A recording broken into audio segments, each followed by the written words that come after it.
아브라함이 죽은 후에 그의 아들 이삭은 가나안 땅에 계속 거주하게 되었습니다. 그런 가운데 그 아브라함 때와 같이 이 가나안 땅에 큰 가뭄이 들게 됐습니다. 가나안 땅은 본래 물이 부족한 지역인데 이 가뭄까지 들자 이삭은 가족들을 데리고서 그나마 물이 풍족한 애굽으로 내려가려고 했습니다. 그러자 하나님께서 이삭에게 나타나셔서 애굽으로 내려가지 말고 이 가나안 땅에 그냥 머물라. 만약에 내가 이 가나안 땅에 계속 머물면 내가 앞으로 내게 큰 복을 주겠다라고 말씀하셨습니다. 이삭은 이 하나님의 말씀에 순종해서 애굽으로 내려가지 않고 그 당시 블레셋 사람들이 살고 있는 이 가나안 땅의 이 지중해 쪽에 있는 서쪽 지역 그랄이라는 곳에 거주하게 됐습니다. 오늘 우리가 읽은 12절 말씀을 보면 이삭은 그곳에 정착해서 농사를 짓게 되었는데 그 다음 해에 얼마나 많은 소득을 얻었냐면 100배나 되는 소득을 얻었다라고 기록되어 있습니다. 뿐만 아니라 그가 가진 양떼나 소떼가 새끼들을 어마어마하게 낳아서 그가 가진 재산이 그 아버지 아브라함을 넘어서는 아주 큰 거부가 되었다라고 기록되어 있습니다. 성경은 이삭이 그렇게 거부가 된 이유가 하나님께서 이삭을 크게 축복하셨기 때문이라고 또한 기록하고 있습니다. 저는 우리가 이 이삭의 축복의 이야기를 읽으면서 던져보아야 될 중요한 질문이 한 가지가 있다라고 생각합니다. 그 질문은 이삭이 어떻게 해서 이렇게 큰 복을 누리게 되었는가라는 것입니다. 오늘 우리가 읽은 말씀을 보면서 그 두 가지 정도 이유를 우리는 찾아볼 수 있다라고 생각합니다. 이삭이 하나님께 이렇게 큰 복을 받게 된 첫 번째 이유는 이삭이 하나님 앞에 순종하였기 때문입니다. 여러분들 중에서 혹시 이스라엘에 가보신 분이 있을 수 있습니다. 이스라엘에 가보신 분은 알겠지만 예루살렘이 있는 이스라엘의 남부 지역은요, 사실 사람이 살기 좋은 환경이 아닙니다. 성경에는 광야라는 말이 자주 등장하는데 정말 그곳에 가면요, 나무나 풀이 한 포기도 없이 바위와 모래로 쭉 펼쳐져 있는 광야가 굉장히 많이 있습니다. 강수량이 굉장히 적기 때문에 남부 지역에서는 농사를 거의 짓지 못합니다. 그래서 대부분 목축업을 하는데 이 목축업을 하는 사람들은 이 풀이 있는 곳을 찾아서 이곳저곳 떠돌아 다닐 수밖에 없었습니다. 그런데 그런 지역에 가뭄이 들었다면은 얼마나 심각한 상황이겠습니까? 그곳에 머문다라는 것은 재산의 피해를 어느 정도 입는다는 것 정도가 아니라 가족의 목숨조차도 위협을 받을 수 있는 매우 심각한 상황이었습니다. 그런데 이삭은요, 하나님이 애굽으로 내려가지 말라 말씀하시자 그 말씀에 순종해서 가나안 땅에 남았다는 겁니다. 하나님은 왜 애굽으로 내려가지 말아야 되는지에 대해서 설명해 주지 않으셨습니다. 그냥 그곳에 남아 있어라. 그리하면 내가 너를 축복할 것이다. 라고만 약속을 주시는 겁니다.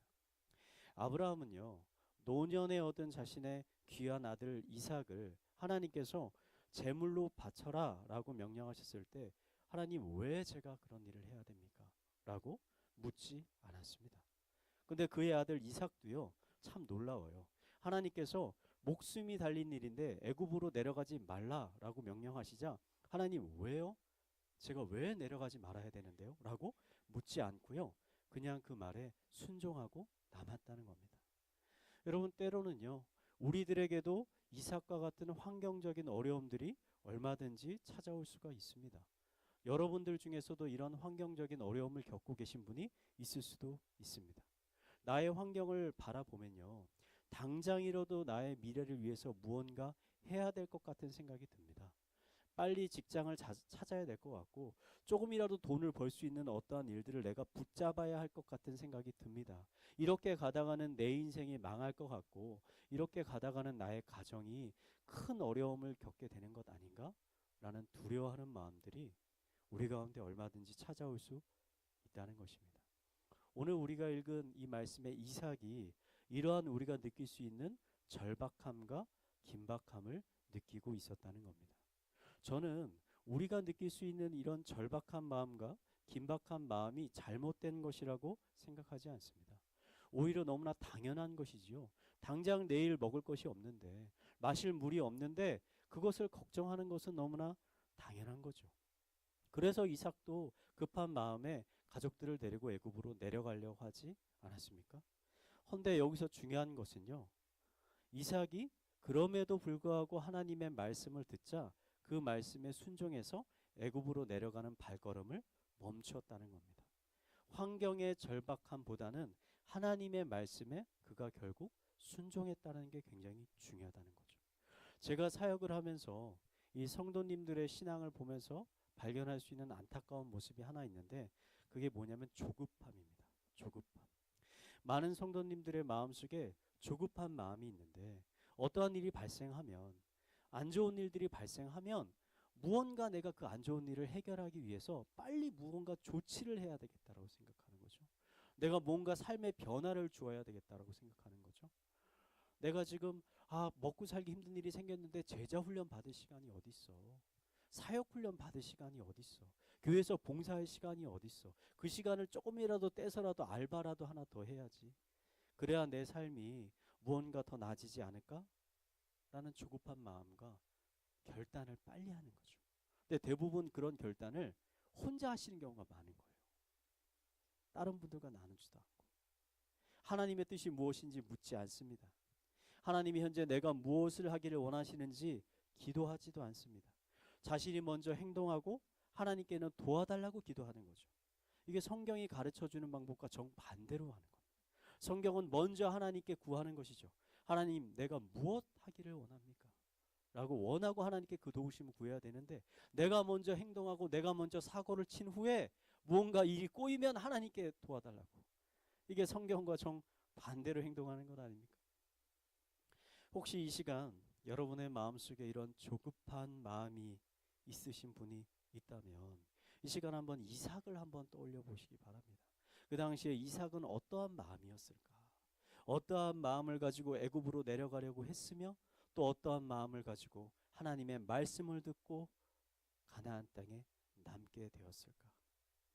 잠시 여러분의 마음속에 있는 조급한 마음을 내려놓으시고 하나님의 말씀과 하나님의 음성에 내가 한번 먼저 귀를 기울여 봐야 되겠다. 무언가 하나님께 빨리 해결해 달라고 조르기 전에 하나님께서 정말 이 일을 나에게 주신 이유가 뭘까? 이 일을 통해서 내가 깨닫게 하기를 원하는 게 무엇일까? 내가 어떠한 사람이 되기를 원하시는 것일까? 라는 것들을 하나님 앞에 먼저 기도하며 나아가는 여러분 되시기를 축원드리겠습니다. 이삭이 하나님 앞에 이렇게 큰 축복을 받게 된 두 번째 이유는요. 그것은 하나님이 신실하셨기 때문입니다. 하나님은 선하신 분이시고 그분이 행하신 약속을 끝까지 신실하게 지키시는 분입니다. 하나님이 신실한 분이시기 때문에 결국 우리가 그 말씀에 온전히 순종할 수 있는 것이죠. 이삭이 부자가 되고 그의 양과 소가 많아지자 이것을 시기한 이 블레셋의 왕 아비멜렉은요. 이삭을 찾아가서 이제는 이곳을 떠나라고 협박을 합니다. 너가 너무나 부자가 돼서 너의 소와 양이 너무나 많은 물을 먹고 너무나 많은 풀을 뜯으니까 우리 재산에 해가 된다. 그러니까 너는 이곳을 당장 떠나라 라고 협박을 한 것이죠. 이제는 좀 살만해졌는데 이삭에게 또다시 어려움이 닥쳐왔습니다. 이 아비멜렉의 협박에 못 이겨서 이삭은 결국 도시를 떠나서 광야에 거주하게 됐어요. 제가 좀 전에 말씀드렸죠. 광야라는 곳은 풀 하나 나무 하나 찾기 힘든 모래와 바위로 이루어진 게 이 남부의 광야입니다. 더 이상 물을 찾을 수 없는 이 처지에 놓인 이삭은요. 이 광야에서 우물을 파기 시작했어요. 우선 자신의 아버지 아브라함이 이전에 팠었던 그리고 지금은 막혀 있었던 우물을 파기 시작했습니다. 열심히 우물을 파니까 그곳에서 물이 흘러나오기 시작했어요. 그 마음 가운데 다시 한번 소망함이 생겼습니다. 하지만 곧 그 근처에 있었던 목자들이 몰려와서 이 이삭과 싸우기 시작했습니다. 그 우물이 자기네 거라는 거죠. 자신의 물이라는 거죠. 다툼이 생겼어요. 그로 인해서 이삭은요 다시 한번 그 우물을 포기하고 다른 곳으로 가서 또 우물을 파기 시작했습니다.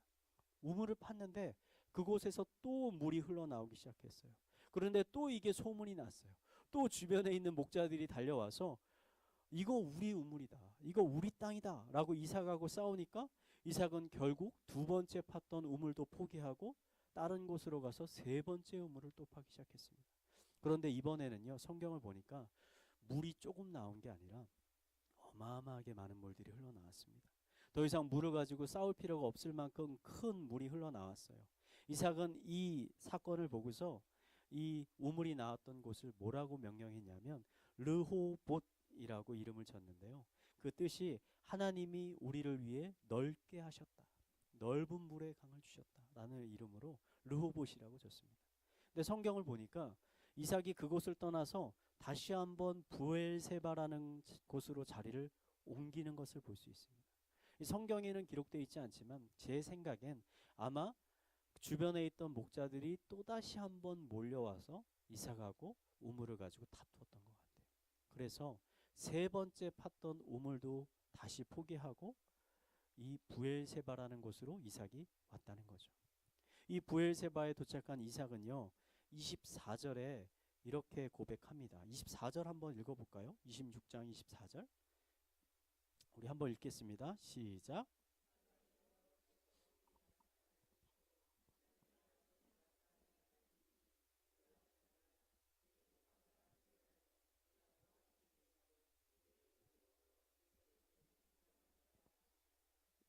네. 하나님은요, 지금 이삭이 세 번 우물을 팠다가 이 주변에 있는 목자들과 세 번 크게 싸워서 우물을 뺏기지 않았습니까? 그 이삭의 마음이 얼마나 낙심하는 마음이 많이 있겠습니까?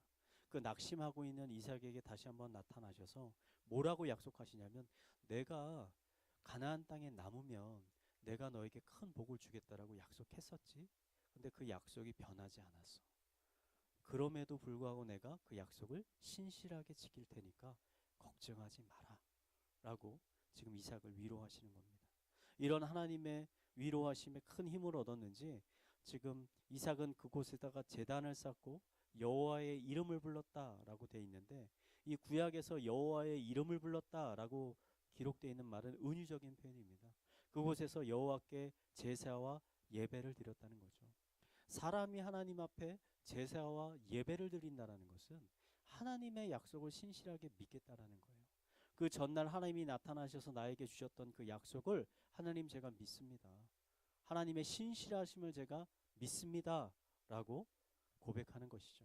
그리고 그날부터 다시 한번 그 땅에서 우물을 파기 시작했는데, 성경에는 그 결과가 어떤지에 대해서 기록되어 있지 않지만 아마 어마어마한 많은 물이 쏟아졌던 것으로 알 수 있습니다. 더 이상 다른 곳으로 이전할 필요가 없을 정도로 아예 그 땅에 정착할 정도로 많은 물이 나왔다는 거죠. 그걸 어떻게 알 수 있냐면요, 이 부엘세바라는 도시의 이름을 보면 알 수 있어요. 이 부엘세바가 히브리어입니다. 근데 이 부엘이라는 뜻은 우물이라는 뜻이고, 이 세바라는 거는 원래 발음 쉐바라는 발음입니다. 7이라는 뜻이에요. 숫자 7. 그러니까 7개의 우물이라는 뜻이죠. 근데 히브리 전통에서는 7이라는 숫자는 완전을 의미하는 숫자예요. 꽉 찬 것을 의미하는 것이죠. 그러니까 7개의 우물이라는 것은 물이 너무나 많이 나왔다는 거예요. 더 이상 얻지 못할 만큼 많은 물을 얻게 되었다라는 의미에서 거기를 부엘세바라고 지은 거죠. 제가 한 2년 전에 이스라엘에 갔었는데 제가 이 부엘세바라는 곳에 한번 가봤습니다. 예루살렘에서 남쪽으로 차를 타고서 쭉 가기 시작하면 메마른 광야가 나와요. 정말 메마른 광야가 쭉 이어지다가 갑자기 남쪽으로 조금 더 가면 갑자기 숲이 우거지는 곳이 나와요. 나무가 있고 꽃이 있고 열매가 있는 곳이 나옵니다. 그게 부엘세바거든요.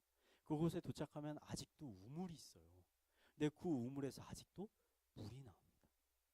아직도 거기에서 물이 나와요. 그럼 도대체 이게 얼마나 된 거예요? 3,000년? 지금 이게 기원전 10세기 그 정도로 더 봐야 되니까 3,000년도 넘은 얘기죠. 그 지역에서도 아직까지도 물이 나오고 있다는 겁니다. 전 이게 참 은혜가 되더라고요. 그래서 그분이 뭐라고 하냐면, 여기에 한번 돌을 한번 던져 보시라고. 돌을 던지면 물소리가 날 거라고. 몇 개 돌을 던지니까 진짜 퐁당퐁당 물소리가 나요. 물이 있다라는 것이죠. 이게 은혜가 되더라고요. 하나님의 신실함이라는 게 이런 것이다. 시간이 질러도 변하지 않는, 하나님께서 무언가를 약속하셨다라면 아무리 많은 시간이 지나더라도 하나님께서는 그것을 신실하게 지키는 하나님이시구나 라는 것들을 깨닫게 되는 것이죠. 하나님께 형통함을, 하나님께 복을 받은 사람은요, 사막에 가서 땅을 파도 물을 얻게 되는 겁니다. 우물을 잃고 다른 곳에 가서 또 파도 또 물을 얻게 되는 것이죠. 저는 이것을 이렇게 표현하고 싶습니다. 하나님께 복을 받은 사람은 앞으로 가도 복을 받고, 뒤로 가도 복을 받고, 좌로 가도 복을 받고, 우를 봐도 복을 받는 것이죠. 자신의 노력과 기대보다 더 놀라운 은혜를 경험하는 사람, 그 사람이 바로 하나님께 복을 받은 사람인 거죠. 우리 옆에 분들에게 한번 이렇게 고백했으면 좋겠습니다. 복 받는 사람이 됩시다 라고 우리 자유여분에게 한번.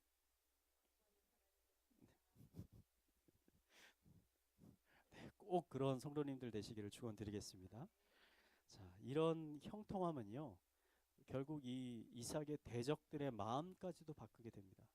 이삭이 부엘세바에서 우물을 파서 많은 물을 얻었다는 소식이 많이 퍼지자 이삭을 쫓아냈던 이 아비멜렉이 이삭을 찾아왔습니다.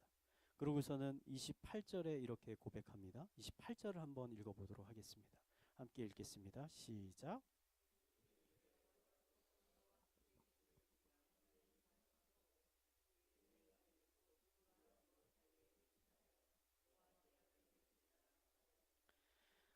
자신이 이삭의 삶을 보니까 이것은 하나님의 도우심이 아니고서는 이렇게 놀라운 축복을 받을 수가 없다라는 것을 깨닫게 된 거죠. 야, 저거는 사람의 노력으로 될 수 있는 게 아닌 것 같아. 그래서 내가 이삭과 대결하고 싸우는 것은 사람하고 싸우는 것이 아니라 내가 하나님과 싸우는 것 같아. 그러니까 내가 더 이상 이삭하고는 적으로 지내면 안 되겠다. 동맹을 맺어야 되겠다. 잘 지내야 되겠다. 라는 생각이 든다는 것이죠. 그러고서 이어서는 29절에 이렇게 고백합니다. 중요한 말씀인데 한번 다시 읽어보겠습니다. 시작.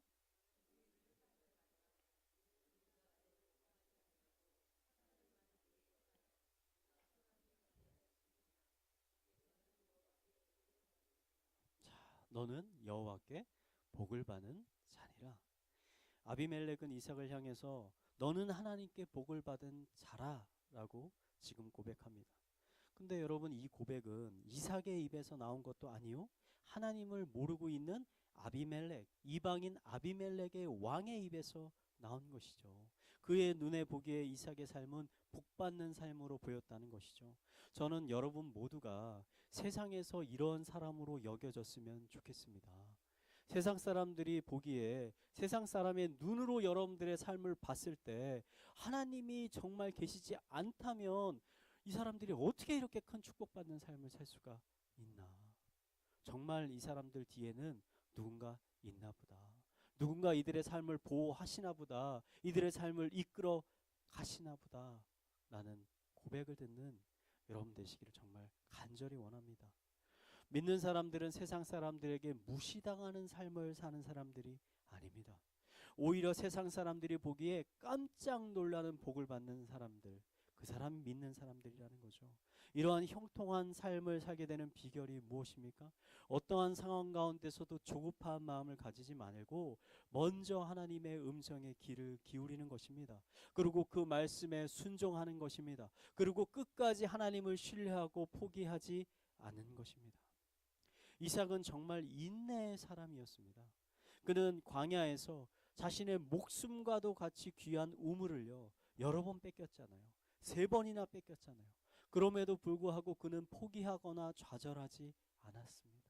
그는 하나님께서 또 다른 우물을 나에게 주실 거다. 내가 3번째 우물을 잃었더라도 하나님께서는 4번째 우물을 줄 것이다. 4번째 우물을 잃더라도 하나님께서는 또 다른 5번째 우물을 줄 것이다 라는 믿음이 있는 것 아닙니까? 우리도 세상에서 많은 실패를 하지 않습니까? 사업을 하다 실패할 수도 있잖아요. 근데 하나님께서는 또 다른 사업을 주실 수 있는 것이죠. 2번째 사업도 실패했는데요, 하나님께서 3번째 사업을 주실 수도 있는 것이죠. 3번째도 실패했는데요, 4번째도 주실 수 있는 것이죠. 하나님은 이삭이 가는 곳마다 물이 솟아나게 하셨습니다. 이삭이 풍수지리를 잘 알아서 물길이 있는 곳을 잘 알아가지고 그곳에 우물을 팠던 것이 아니라 하나님께서 그가 파는 곳에 물이 나오도록 우물을 주셨다는 것이죠. 더 이상 여러분 스스로 물을 찾아 헤매는 일을 멈추시기 바랍니다. 내 스스로 나의 목을 축일 우물을 스스로 찾아 방황하는 것이 아니라 오히려 하나님의 말씀에 귀를 기울이고 그의 말씀에 순종하시기 바랍니다. 그리고 인내하시기 바랍니다. 그럴 때 하나님이 여러분이 일하는 그 곳곳, 여러분이 가는 그 곳곳마다 하나님의 은혜의 우물들을 터뜨려 주실 것이라고 저는 믿습니다. 꼭 이런 하나님의 은혜의 우물을 경험하는 여러분 되시기를 마지막으로 축원드리겠습니다. 우리 함께 찬양하고 함께 기도했으면 좋겠는데